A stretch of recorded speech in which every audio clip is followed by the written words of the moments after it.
이번 시간 키워드는 미디어 아트, 오픈 프로세싱, P5JS입니다.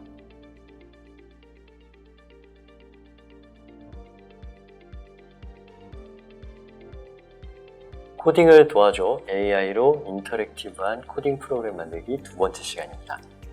이번 시간에는 미디어 아트의 개념에 대해서 알아볼 것이고요. 생성형 AI로 미디어 아트 프로그램을 만드는 데 도전해 보도록 하겠습니다. 그 다음 마지막으로는 인터랙티브한 프로그램으로 조금 업그레이드를 하는 작업에 대해서 배워보도록 하겠습니다.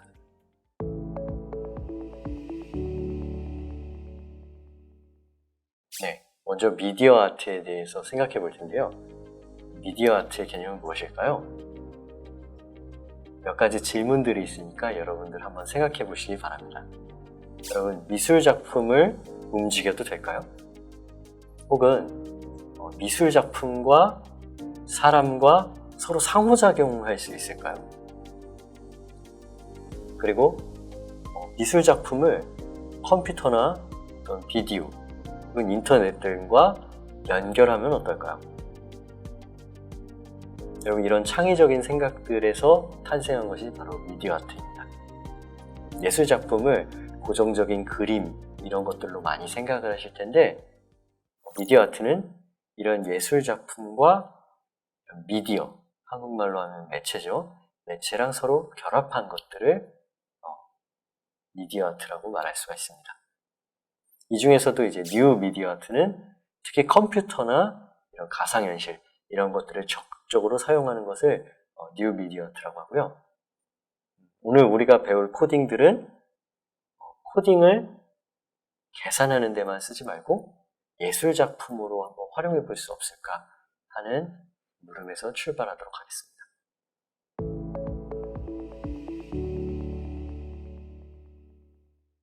그러면 이런 생각을 한번 해보면 좋을 것 같아요. 우리가 배우는 이런 프로그래밍, 코딩 언어를 가지고 예술 작품 활동을 할 수 있고 혹은 게임도 만들어 볼 수 있을까?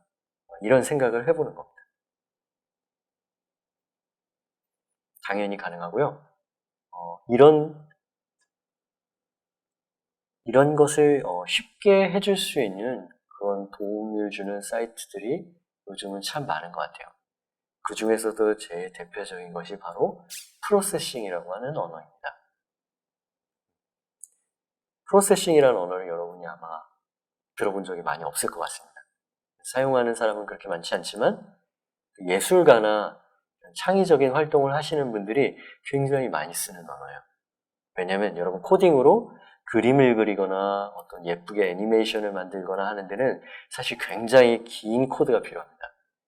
짧아도 한 수백 줄의 코드가 필요한데, 이 프로세싱은 몇 줄만의 코드로도 아주 예쁜 예술 작품들을 만들 수 있는 어떤 장점이 있어요. 그래서 제 생각에는 우리 중고등학생들이 충분히 배워서 재미있게 활용해 볼 만한 좋은 프로그래밍 언어라고 생각을 합니다. 그러면 여러분, 설명을 계속 드리는 것보다도 여러분이 직접 이 프로세싱으로 뭘 할 수 있는지 예시를 보면 도움이 많이 될 것 같아요. 그래서 선생님이 프로세싱으로 코딩한 사이트를 좀 보여드리도록 하겠습니다. 바로 openprocessing.org라는 곳인데요. 접속을 한번 해보도록 하겠습니다. 구글 크롬 창을 여시고요. 여기다가 한글로 오픈 프로세싱이라고 검색을 한번 해주세요. 그러면 제일 먼저 나오는 것이 바로 오픈 프로세싱이라는 것인데요. 이것은 뭐냐면 프로세싱 언어로 자기의 창작품을 만든 분들이 자기 작품을 다른 사람들하고 공유하는 그런 사이트예요. 쭉 보시면 벌써 뭔가 굉장히 재밌어 보이는 그런 작품들이 보이시죠? 지금 여기 나오는 어떤 그림들, 이런 게임들은 다 프로세싱 언어로 만든 겁니다. 몇 가지만 여러분들 참고하실 수 있게 보여드릴게요.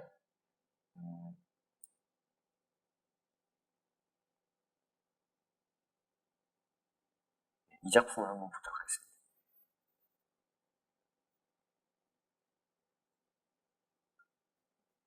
여러분 굉장히 선들이 자유롭게 움직이면서 어떤 무늬들을 나타내고 예술적인 느낌을 주고 있죠.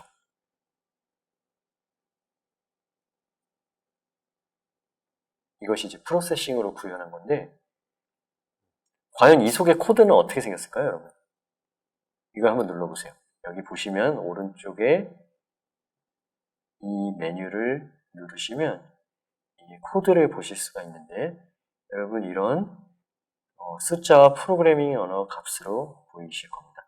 굉장히 짧죠? 여러분 이 정도면은 프로그래밍 언어에서 굉장히 짧은 겁니다. 이런 프로그래밍 언어를 가지고 다시 재생해 볼게요. 이런 어떤 동적인 그래픽을 쉽게 표현할 수 있다는 겁니다. 다른 예시도 한번 보겠습니다. 여기 들어와 보시면 여러분 굉장히 재밌고요. 프로세싱이라는 언어를 아마 배우고 싶어지는 친구들이 있을 거예요.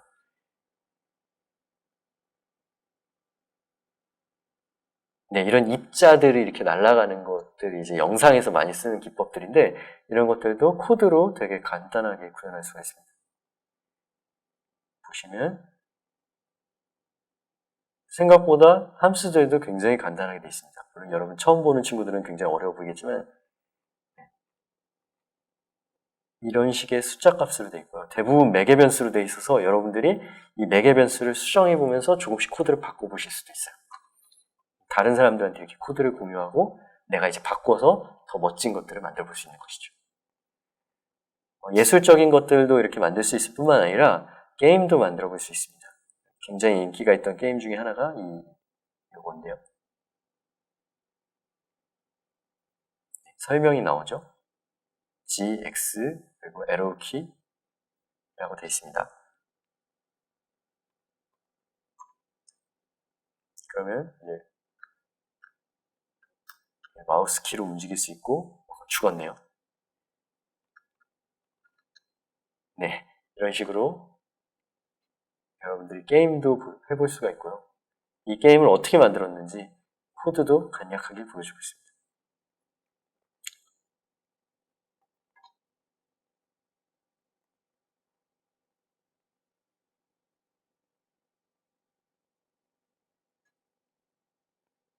또 다른 이제 미디어 아트적인 속성이 뭐냐면 브러쉬라고 해서 여러분이 이제 마우스 같은 걸로 컴퓨터에게 어떤 입력을 주면 그거에 맞는 어떤 그래픽적 변화가 오는 그런 프로그램도 프로세싱으로 만들 수가 있어요. 한번 눌러보겠습니다. 마우스를 활용하라고 하고 드래그 하라고 하죠. 네, 제가 지금 마우스를 클릭하고 있거든요. 클릭하는 지점에서 어떤 함수값에 의한 패턴들이 생겨나죠. 재밌죠? 이런 여러분들 창의적인 활동들을 하는데 정말 최적으로 지원해주는 언어가 바로 이 프로세싱. 코드를 확인해 보실 수 있고 여러분들이 이걸 복사해서 여러분들이 좀 더 응용해서 만들 수도 있는 것이죠. 그럼 이런 프로세싱 언어는 어디서 코드를 만들 수 있냐면 여러분이 프로세싱이라는 사이트에 가서 에디터를 다운로드하는 방법이 일반적입니다. 하지만 이번 시간에는 그 프로세싱을 다운로드 받지 않고 웹에서 직접 코딩을 입력하는 방법들을 가르쳐 드릴 거예요. 사이트를 하나 더 말씀을 드릴 텐데 이 프로세싱 언어를 기반으로 이제 웹에서 처리할 수 있는 에디터가 공개되어 있는데요. 탭을 누르고 p5.js를 검색을 해주시면 좋겠습니다. 이 p5.js라고 치셨을 때 맨 위에 나오는 이 사이트가 있을 텐데요. 여기 들어가셔서 보시면 프로세싱을 약간 변형하여서 자바스크립트라는 언어로 이제 보여주는 건데요. 여기에 들어오셔가지고 여러분 프로세싱 언어를 조금 개선한 것을 집어넣으시면 웹에서 바로 작동할 수 있는 코드를 만들 수가 있어요. 굉장한 강점이 있죠. 여러분 여기서 프로그래밍 언어를 또 공부를 하실 수가 있는데 이 에디터라고 부르는 항목은 바로 내가 코드를 직접 작성할 수 있는 곳이고요. 밑에 보시면 배우기와 예제가 있습니다. 이거를 눈여겨보셔야 돼요. 배우기에 들어가시면 이제 기능과 언어 그리고 검색할 내용들이 이렇게 정리가 되어 있고요.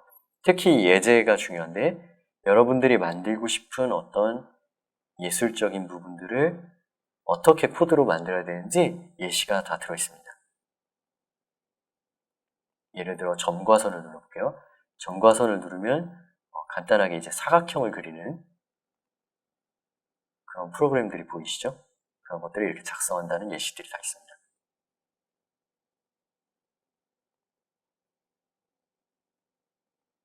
눈송이 파티클 이런 것들을 어떻게 구현하는지 아래에 보시면 예시가 다 있죠.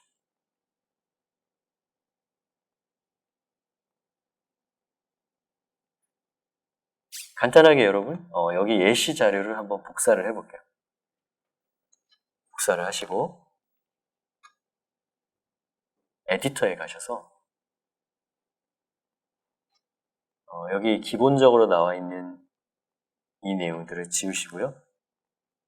컨트롤 V로 붙여넣기 해주세요. 그 다음에 실행창을 눌러주시면 여러분 오른쪽에 간단하게 구현이 되는 것을 보실 수 있습니다. 너무 쉽죠? 그리고 여러분 이 함수들이 굉장히 간단하게 되어 있어요. 여러분 좀 이게 어려워 보실 수도 있지만 어떤 점이 쉽다는 얘기인지 제가 좀 몇 가지만 설명을 드릴게요. 크리에이티브 캔버스라고 되어 있죠. 크리에이트 캔버스라고 되어 있죠. 이 함수는 잘은 모르겠지만 뭔가 괄호 안에 숫자 2개를 갖습니다. 자, 이 숫자의 의미는 뭘까요? 아마 너비와 높이를 의미하는 거라고 생각이 드시지 않으세요? 이걸 이제 바꿔보는 겁니다. 이 숫자를. 이 함수는 보통 정해져 있는 거기 때문에 이 함수 이름 바꾸시면 안 되고요. 이 4개 변수를 한번 바꿔보세요. 예를 들어서 저는 정사각형으로 만들고 싶습니다. 그러면 정사각형은 이게 가로 세로일 테니까 이 의미를 몰라도 됩니다. 여러분. 그냥 추측하시면 돼요. 600, 600으로 한번 바꿔볼게요. 그랬더니 캔버스가 정사각형으로 바뀌었죠. 어렵지가 않습니다. 여러분. 처음 하시는 친구들은 저 세미콜론의 의미는 뭐예요? 이렇게 궁금하실 텐데 이런 것들은 외우지 마시고 그냥 우리가 문장을 끝낼 때 마침표를 찍는 것처럼 그냥 프로그래밍 함수가 여기서 끝난다라는 그 의미로 정도 받아들이시면 될 것 같습니다. 그 다음 필 240이라고 되어 있죠. 이 필 240은 무슨 의미일까요? 잘은 모르시겠죠? 제가 보여드릴게요. 만약에 0으로 해보겠습니다. 제가 0으로 하면 어떻게 될까요? 필은 뭔가 채운다는 거죠. 채우는데 이 숫자를 0으로 바꿔봤습니다. 자, 눈송이가 검은색으로 바뀌었죠? 바로 색상 값을 의미한다는 것을 아실 수가 있습니다.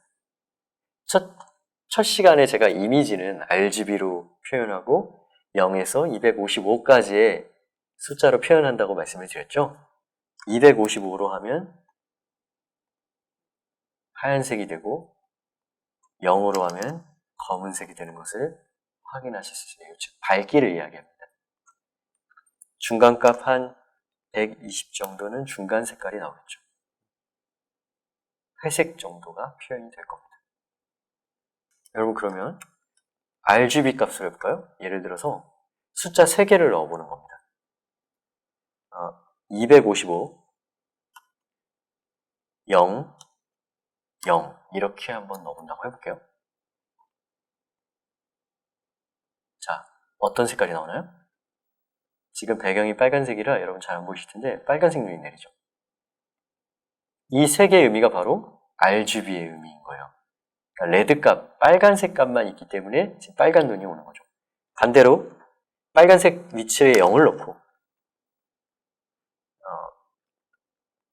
초록색은 그대로 0으로 두고 파란색을 255로 하면 어떨까요? 꼭 255가 아니어도 됩니다, 여러분. 이렇게 하면 파란색 눈이 내릴까요? 네. 여러분 생각한 대로 코딩이 되고 있죠.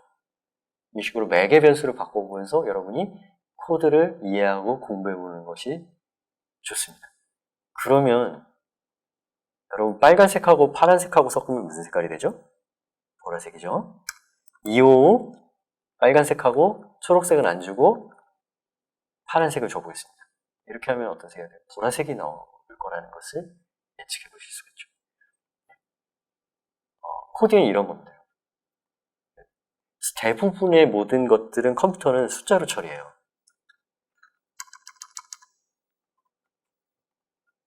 이런 식으로 여러분 매개 변수를 바꿔보는 걸 한번 연습을 해보시고요.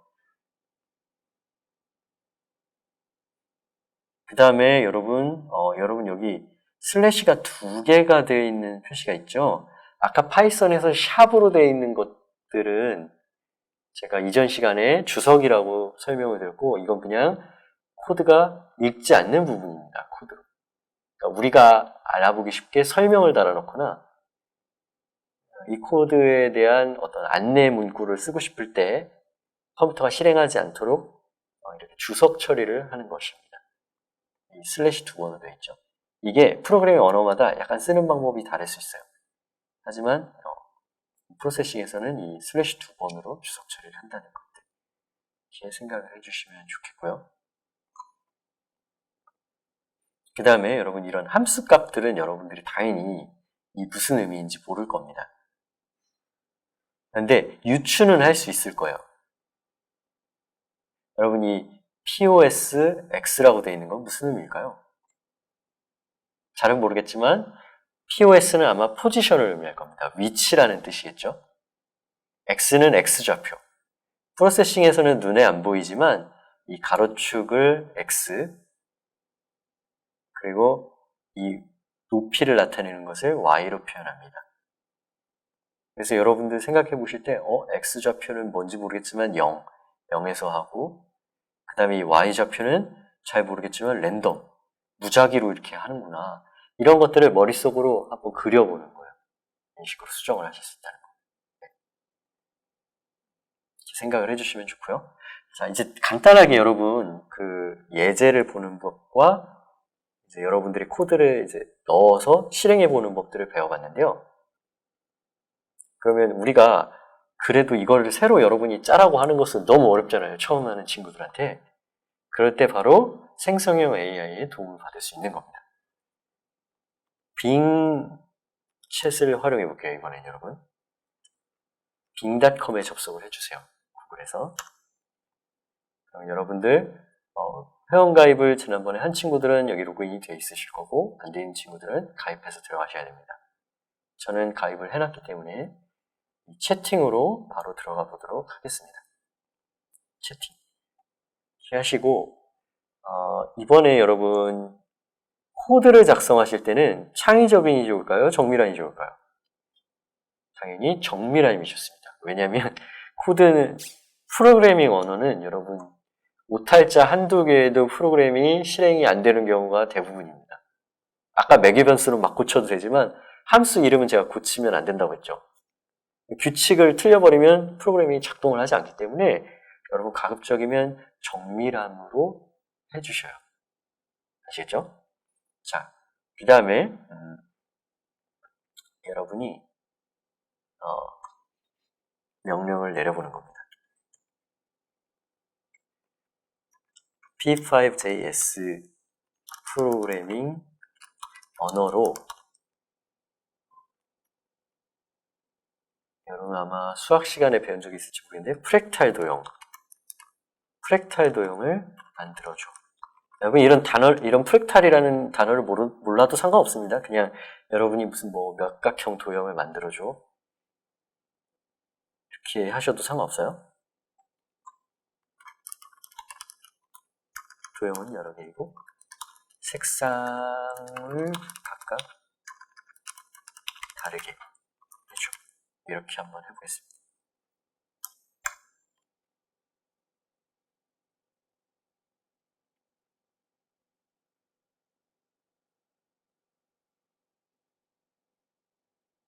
네, 여러분이 이걸 하면서 느낀 점이 있을 거예요. 아마 생성형에게 명령을 내릴 때 프롬프트가 중요하기 때문에 여러분 기본적으로 학교에서 공부하는 개념들이 많이 알고 있을수록 유리하다는 거를 좀 느낄 겁니다. 복사를 한번 해볼게요. P5JS에 가셔가지고 여러분 이걸 저장하고 싶으시면 회원가입을 하셔야 되는데 지금 제가 저장을 할 건 아니기 때문에 회원가입을 안 했거든요. 자, 다 지우고 붙여넣기를 하시고 정말 작동하는지 한번 보겠습니다. P5JS는 인기가 엄청 많은 언어는 아니기 때문에 실수할 가능성이 있어요. 잘 되는지 한번 볼까요? 이런 식의 코드를 작성했네요. 약간 패턴화되어 있는 도형들이 나왔네요. 자, 여러분 이걸 보실 때도 당연히 캔버스 크기를 여러분이 맥이벤스로 수정해서 바꾸실 수도 있고 백그라운드, 잘은 모르겠지만 뭔가 뒤에 뒷배경 색깔이라는 거를 느낄 수가 있죠. 스트로크 이런 것들은 이제 두께, 뭔진 모르겠지만 왠지 펜의 두께 같죠? 이런 것들을 여러분 유추하면서 막 고쳐보는 거예요. 코딩을 잘 모르더라도. 그렇게 함으로써 멋지게 표현을 바꿔보고 내가 점점 재밌어지고 그 프로그래밍에 재미를 붙이는 거죠. 네, 꽤 잘 하는 거를 여러분 느꼈을 겁니다. 네, 이번에는 좀 다른 걸 해볼게요.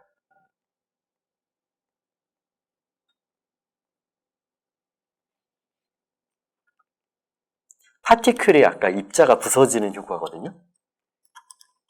그 여러분 영상에 되게 많이 쓰이는 효과인데 이 파티클 효과 이런 이름을 아는 것이 좀 중요해요, 여러분.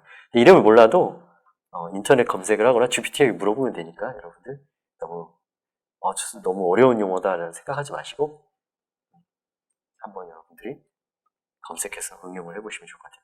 파티클 효과를 나타낼 수 있는 P5JS 코드를 만들어 달라고 해보겠습니다.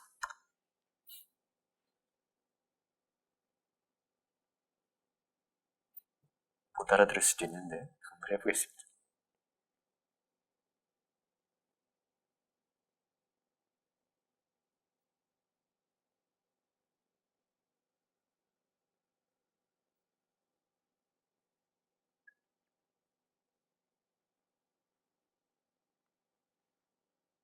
선생님은 이걸 명령을 내리면서 머릿속으로 생각할 때 계략적으로 뭔가 입자의 모양들을 표현해야 되고 걔가 이제 랜덤하게 나타나면서 일정 시간에는 없어지고 랜덤한 함수를 좀 써야 되고 이런 막 생각들을 했거든요. 근데 지금 대충 봤는데 그럴듯하게 한 것 같아요. 정말 되는지 안 돼도 상관없습니다. 한번 붙여놓고 정말 되는지 한번 볼게요. 아, 되는군요. 파티클 효과가 이런 식으로 나타나고 있죠.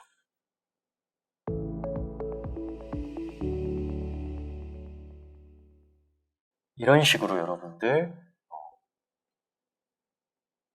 뭔가 예술적인 표현을 코딩으로 처리할 수 있다는 것을 예시를 좀 드려드렸고요.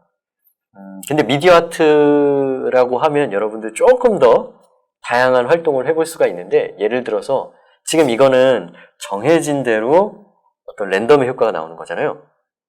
내가 이거를 막 컨트롤도 할 수 있을까요, 여러분? 이걸 어떻게 컨트롤 할 수 있을까요? 뭔가 입력값을 줘야 되겠죠? 그럼 이제 프로세싱 P5JS에서 쓸 수 있는 입력값 중에 대표적인 것들은 이제 마우스를 활용하는 겁니다. 그런 것들을 어떻게 이제 조금 더 미디어 아트적으로 표현할 수 있는지 조금 GPT와 함께 알아보도록 할게요.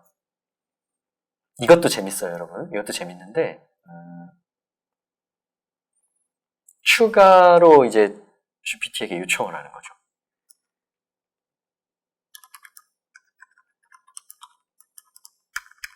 방금 만든 코드에 파티클 효과를 마우스를 이용해서 컨트롤 해보고 싶다고.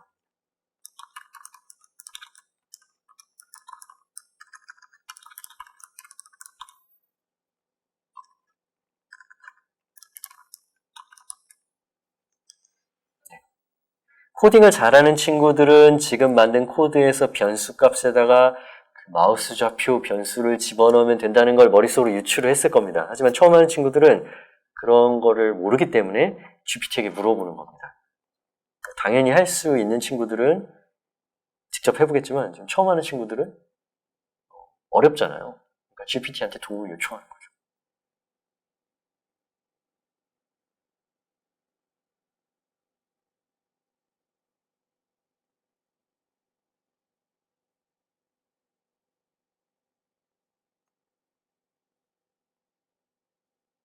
네, 이렇게 코드를 바꿨고요.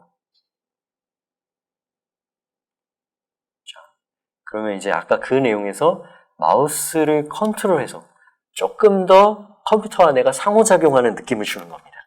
한번 볼게요. 정지하고 지금 새로 컨트롤 C, 컨트롤 V 한 다음에 자, 그러면 아무것도 없죠? 근데 제가 마우스로 한번 클릭을 해볼게요. 어때요, 여러분? 제가 마우스를 컨트롤해서 클릭하는 부분만 파티클 효과가 나가는 걸로 바뀌었습니다. 여러분 미디어 아트 전시회를 혹시 가보셨는지 모르겠지만 이런 공간 바닥에 내가 발자국을 밟으면 그 발자국 밑에 이렇게 표현되는 것들을 볼 수 있었을 거예요, 아마. 이런 것들도 다 이런 코드를 응용해서 만든 거거든요. 여러분들이 재밌잖아요. 이런 걸 활용해서 좀 더 여러분만의 다양한 코드를 만들 수가 있을 것 같아요. 이것뿐만이 아니라 여러분 조금 더 응용을 해보면 여러분 웹캠을 이용해서 내 얼굴이 움직이는 값을 가지고 예술적 표현을 좀 더 풍부하게 할 수 있는 코드들도 GPT를 이용해서 작성을 할 수가 있습니다. 그 부분은 여러분들이 조금 더 탐구할 수 있도록 해보시고요.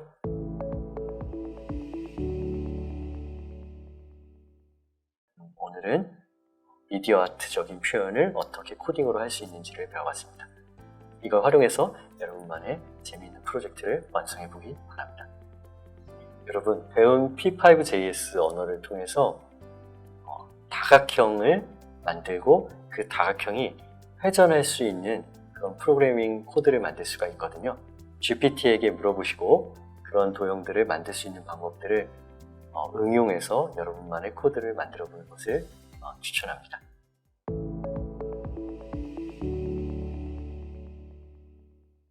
코딩을 도와줘 AI로 인터랙티브한 코딩 프로그램 만들기 두 번째 시간을 마무리하였습니다.